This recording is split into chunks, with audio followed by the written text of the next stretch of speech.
Selamat pagi bosku. Ya, kita hari ini ngecek ya bosku. Ini informasi dari peternak.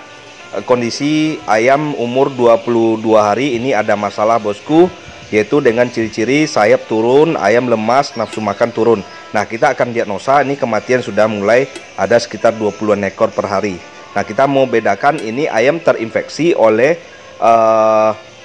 virus gumboro atau oleh koksidiosis, terserang oleh koksidiosis. Nah, kita di sini akan melihat ya bosku, kita akan identifikasi dulu, kita akan lihat gejala-gejala klinis apa yang muncul pada anak ayam ini bosku.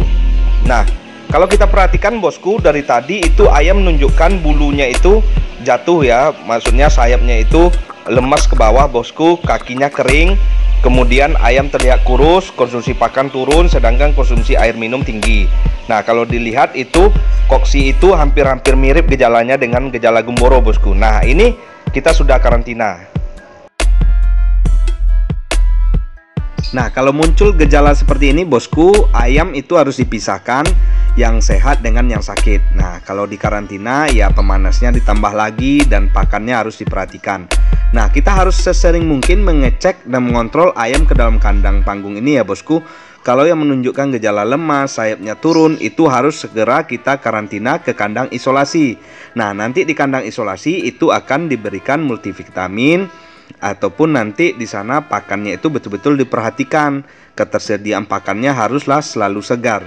Seperti itu ya bosku. Nah, gejala awal itu secara klinis kita bisa melihat itu ayam mengeluarkan darah pada feses ataupun kotorannya bosku. Nah, untuk kita menganalisis pertama ini kita bisa menduga ini adalah serangan koksidiosis. Kita lihat juga ya bosku, kalau koksidiosis itu juga menunjukkan ayam itu murung gitu ya, lesu, sayapnya turun seperti ini ya bosku.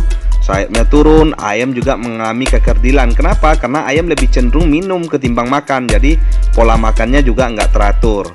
Nah, itu bisa dilihat dari fesesnya juga mengeluarkan darah dan ayam mengalami berak darah. Nah, ini sangat berbahaya bagi fase ayam yang masa pertumbuhannya. Ini akan terganggu bosku. Kalau ada kotoran berdarah kayak gini, fase pertumbuhannya otomatis akan terganggu dan pola kematiannya tiap hari akan ada ini. Nah, itu harus hati-hati ya bosku. Ini adalah penyebabnya karena akhir-akhir ini musim hujan dan waktu malam hari kita lalai dalam mengontrol pemanasnya. Nah, kita lengah, suhunya tidak stabil, akhirnya usus ayam itu penuh dengan angin dan konsumsi ayam pakan turun sehingga menyebabkan serangan koksidiosis. Nah, kita nanti akan coba bedah ya bosku, kita bedah, kita akan diagnosa di dalamnya perubahan patologi anatominya. Ini kita bedah 4 ekor dari gejala ayam yang menunjukkan gejala kematian. Ini ayam yang baru mati. Kita bedah tadi 4 ekor. Di otot paha tidak ada garis pendarahan, di otot dada juga nggak ada. Biasanya yang spesifik dari gumboro itu adalah di otot paha itu ada semacam garis-garis pendarahan sama di otot dada. Nah, ini keempat ekor kita diagnosa, kita lakukan pembedahan, itu tidak menunjukkan adanya gejala. Itu satu bisa dilihat dari segi pendarahan di otot paha dan dada. Kemudian kita lihat dari ginjal. Ginjal tidak menunjukkan gejala signifikan pembengkakan ginjal. Nah, dari ginjalnya biasanya gumboro itu menyebabkan pembengkakan pada ginjal. Kemudian kita lihat bursal fabriciusnya juga nggak bengkak. Ini adalah bursal, jadi pada anak ayam antibodinya itu adalah di bursal fabricius. Nah, gumboro itu disebut juga infectious bursal disease. Jadi kalau bursalnya ini membengkak besar, ini sudah pasti gumboro. Nah, ini kita lihat tidak terjadi pembengkakan pada bursalnya. Berarti ini negatif gumboro.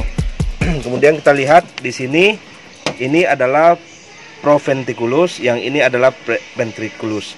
Nah, di provennya itu tidak ada terdapat bintik radang.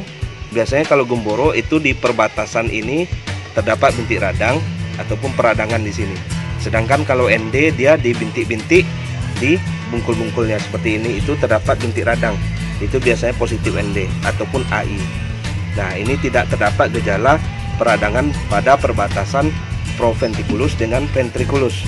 Nah, di sini kita lihat pada ventriculusnya itu terdapat gizat erusin, artinya pada penggilingan makanan di ventrikulusnya itu terdapat keropeng pada ventrikulus, artinya giza erosion. Nah, ini bisa terjadi karena jamur ataupun mikotoksin. Nah, ini perlu diidentifikasi di penyimpanan pakan ataupun pakannya memakai stok lama ataupun stok yang baru. Kita nyarankan pakannya itu jangan ditumpuk terlalu lama, dan juga bisa di tempat pakannya jangan pemberian pakan ditumpuk, jadi berikan sedikit demi sedikit. Nah, ini kita udah diagnosa, hasilnya negatif gumboro. Tapi kalau kita lihat dari sekumnya ataupun ini usus buntunya itu terdapat kuning pepaya ataupun pendarahan pada usus buntu. Nah, semuanya menunjukkan gejala adanya pendarahan pada dalam usus. Tadi kita udah buka. Nah, berarti ini identifikasi diagnosanya adalah ayam ini terserang oleh koksidiosis. Nah, ini yang menyebabkan ayam mengalami kekerdilan, kemudian ayam lesu, jenggernya bulunya juga kusam, bobot badan ayam menjadi kerdil. Ini penyebabnya adalah koksidiosis. Bisa dicegah dengan pemakaian koksidiostat di pakan ataupun pemberian koksi, obat koksi pada air minum ataupun dicampur pakan. Kalau pemberian pada air minum disarankan penggunaan Trazodil dosis 0,2 ml per kilogram bobot badan atau menggunakan Koksidek yaitu dengan dosis 1,5 on per sak pakan.